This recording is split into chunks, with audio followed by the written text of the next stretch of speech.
You talk about how Democrats have to focus on, the working class and, reaching out a certain way. But callers have called into the show and said Kamala Harris did that.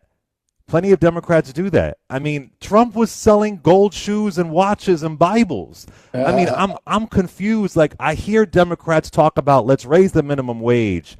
Let's give you health care. Let's make sure you have a $35 cap on insulin. What else can y'all do?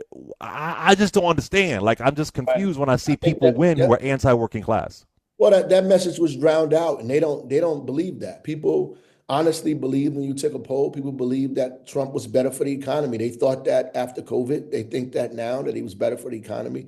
You have to understand that we haven't the hard things we haven't figured it out. I mean, we also have to factor in the fact that Kamala Harris is an African American woman, and there were a lot of people in this country was not prepared for that. I mean, that's just the reality. But the other part of it is that we haven't figured out how to lower costs. We haven't figured out how to make people's lives affordable, how to deal with insurance companies, how to deal with hospital costs, how to make childcare affordable. It's not really we haven't figured it out, is that we haven't done it. Like we haven't had the will and the leadership to get these things done. It's too difficult to get these things accomplished in regular working people's lives. And so they're getting a little frustrated with the Democrats talking about these things because we talk about it over and over and over again. We just are having a difficult time getting it done. Yeah, we want to raise the minimum wage. It's just not happening, right? Yeah, we want to lower people's costs. It's just not happening, right? We want to make it easier to build clean energy, build housing, build affordability. We're just not getting it done, and that's the real problem. So with Governor Phil Murphy, what are some wins and losses that you see in his administration, and how would you be different? Well, Phil Murphy did a lot, and a lot of folks on the Democratic side who are running may say otherwise because the polls are trending in the wrong direction for him. But Yeah. I like to be honest. Like the things that Phil Murphy did, other administrations couldn't do. It was too difficult for them to raise the minimum wage. We just had this discussion. Too difficult for them to fully fund the pensions. Too difficult for them to fully fund the school system. He did those things. Unfortunately, he did them too late, right? And that's on other people. It's on him and other people mostly. He funded the schools, but the school funding formula is broken, and it's caused a wave of disaster around the state. He fully funded the pension, and right now we're in a fiscal crisis, and people are talking about reversing that. Right? He raised the minimum wage, but the minimum wage now is still too low. You're paying 50, 60% of your income on housing with the minimum Fifteen wage. dollars and 49 cents, correct? It's it's way yes, it's way too low, and it's Yeah. moving up too slowly as it relates to the cost of living in the state. And so, while it's a good gesture right now, it's not having the impact that it should have because we should have raised it faster, and we still have to, right? Those are important things. He did earn income. He did all of the things that I think he should do around labor and unions. But the reality is, he has not reduced costs, and that's the problem. You have not reduced healthcare costs. You have not reduced insurance costs, right? You have not taken money back from the super wealthy who Christie gave enormous tax cuts to, which is why we're in this fiscal situation we're in now. You can't give people tax breaks and give the super wealthy tax breaks at the same time. It doesn't work, right? It doesn't work. Somebody has to pay the bills, right? Ultimately, and so that's why we're in the financial crisis that we're in, right? And we have not invested in small businesses the way we should, particularly Black, brown, and women businesses. We have not invested in those businesses or those communities the way we should. But if Mayor Phil Murphy could not reduce costs because of all the bureaucracy, cutting through all the red tape, how could you do it? Well, what would make you any Well, different?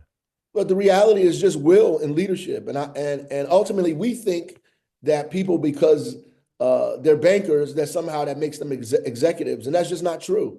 We think legislators are executives. That's not true. Like in order to get things done, you have to have experience in doing that. You have to have the experience and the ability to collaborate with people, to work with folks in different forms of government in the private sector. You have to be able to stick to what it is you believe and push through difficult times. How do you move obstacles out of the way? And we are experts at that in Newark. I mean, we wake up and go to sleep to turbulence every day. There's a problem. in Newark all the time. If the state has a cold, Newark has the flu. So at the end of the day, from changing 23,000 lead service lines to wrestling the schools back under state control to balancing a $93 million deficit here in the city, to helping up, watching us go up twice on Moody's, right? To taking people's Section 8 vouchers and turning them into mortgages or homeowners. I mean, these are hard things to do. Getting our zoning laws passed that many cities tried to do and couldn't do. To stick with it and debate and argue with the folks in our community until we get our zoning laws changed, right? These are things that you have to do. And on the state side, in order for us to build the housing we need, we have to change zoning laws, right? And we've done that already, right? You have to bring people together and create a public works project, and we've done that already. So, our receipts are very clear. Like, we have fought through difficult things, and frankly, I think fighting in the state would be maybe a little easier than fighting in the state. So I went to Rutgers University. I'm a graduate of Rutgers University, Newark, and I was disgusted to see that Rutgers cancel a HBCU event to align with Trump's DEI orders. What are you going to do if you become governor of New Jersey to protect New Jersey from Trump's DEI, anti-black, anti-brown policies? Because when you got Rutgers, as much money as they get, when they're pulling back and I'm still paying my student loans, Right. This is very concerning to me. Very concerning. Well, our AG should continue to push back like they're doing around the country. I mean, the federal courts already said that this was unconstitutional. They already passed that you cannot take money from these institutions because of DEI. Instead of Rutgers bowing down, the state should have doubled down behind Rutgers, found money for them in the immediate way to make this program happen, even from its philanthropic partners. And I think that's possible, would have been possible. And B, took these folks to court immediately to make sure they paid for that. I mean, it's clearly unconstitutional. Other states have done that. We have to rely on our judicial sector of government. We're going to have to use the AG's office over and over and over and over again to fight this Trump wave. And then ultimately, like, New Jersey is in a unique position than many other states. We're in a better position because we're less dependent on the federal government than any other state in the union, right? We get less money from the federal government than we give them. And we are like number 46 out of the states who have federal workers. So at the end of the day, I'm sorry, Mayor. I don't think I knew that. We depend on the federal government less than any other state in the union? I don't think I knew that. Oh, wow, that's amazing to know. I did not know that. Wow, that's good to know. Please go ahead. I want to make sure my audience knew that. I didn't know that. And we actually give them more money than we get from the federal government in return, which gives us a little leverage, by the way, that we need to be thinking about and being creative about how to use that and what that means for us and our security here in New Jersey. We also have less federal workers than most of the states in the union as well. So, we're not at a situation where we have to just bend the knee, right?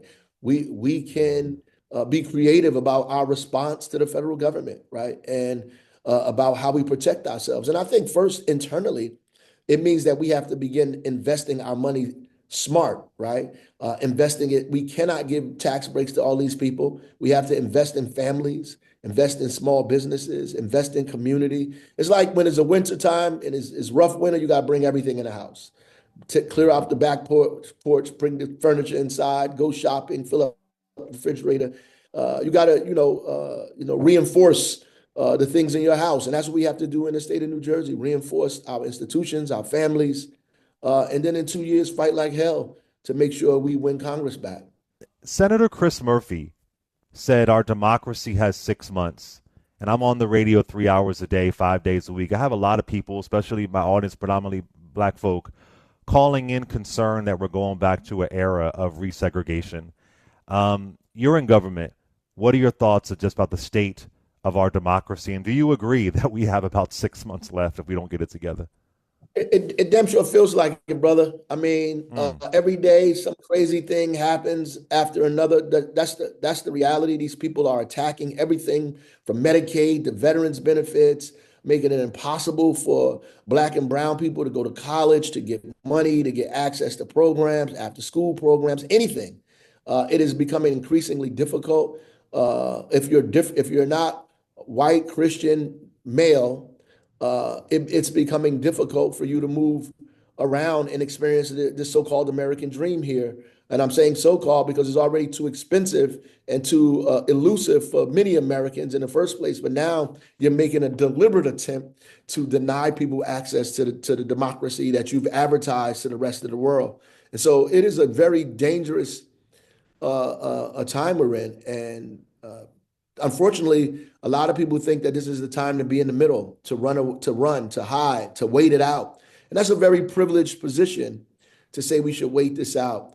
People who have a fortified place to get behind so they can withstand the blows, it's a privilege for them to say, let's wait this hurricane out when you live behind a 10-foot wall, as opposed to somebody that's sleeping on the street, right? The reality is most working families can't wait it out.